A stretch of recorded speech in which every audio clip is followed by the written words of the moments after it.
ಸ್ವಾಗತ ಸ್ನೇಹಿತರೆ. ಇಂದಿನ ಸಂಚಿಕೆಯಲ್ಲಿ ನಾನು ನಿಮಗೆ ಒಂದು ಮನೆಮದ್ದನ್ನು ತಿಳಿಸ್ತೀನಿ. ಮೊದಲಾಗಿ ಈ ಕ್ಲೈಮೇಟ್ ಚೇಂಜ್ ಅಂತ ಆದಾಗ ನೆಗಡಿ, ಕೆಮ್ಮು, ಹೊಟ್ಟೆ ನೋವು, ಬೇದಿ ಈ ಥರ ಸುಮಾರು ಕಾಯಿಲೆಗಳು ಬರೋದು ಸಾಮಾನ್ಯ. ಇದನ್ನು ತಡೆಗಟ್ಟಲು ನಿಮ್ಮ ಇಮ್ಯುನಿಟಿ ಬೂಸ್ಟ್ ಮಾಡೋಕ್ಕೆ ಒಂದು ಸಿಂಪಲ್ ಆದ ಮನೆಮದ್ದು. ಏನು ಮಾಡಬೇಕು? ಒಂದು 10 ಗ್ರಾಮ್ ದ್ರಾಕ್ಷಿ ತೊಗೊಳ್ಳಿ, 10 ಗ್ರಾಮ್ ಅಮೃತ ಬಳ್ಳಿ ಪೌಡ್ರು, 10 ಗ್ರಾಮ್ ಒಣಶುಂಠಿ, 1 ಈರುಳ್ಳಿ, ಅರ್ಧ ಲೀಟ್ರಲ್ಲಿ ಹಾಕಿ ಚೆನ್ನಾಗಿ ಕುದಿಸಿ ಆ ಅರ್ಧ ಲೀಟ್ರ್ ನೀರೇನಿದೆ ಕಾಲು ಲೀಟ್ರ್ ಹಾಕಬೇಕು.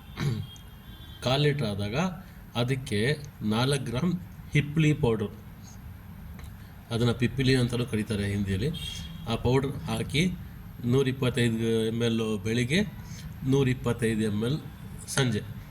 ಈ ಥರ ಒಂದು 10 ದಿವಸ ಮಾಡಿ ನಿಮ್ಮ ಇಮ್ಯುನಿಟಿ ಹೆಂಗೆ ಬೂಸ್ಟ್ ಆಗುತ್ತೆ ಅಂದರೆ ಸುಮಾರು ರೋಗಗಳಿಗೆ ಇದು ತಡೆಯುತ್ತೆ. ಆ ಥರ ಪವರ್ ಇದೆ ಇದರಲ್ಲಿ. ಇದನ್ನು ಒಂದು ಪ್ರಯೋಗ ಮಾಡಿ ನೋಡಿ. ಧನ್ಯವಾದ ಫ್ರೆಂಡ್ಸ್.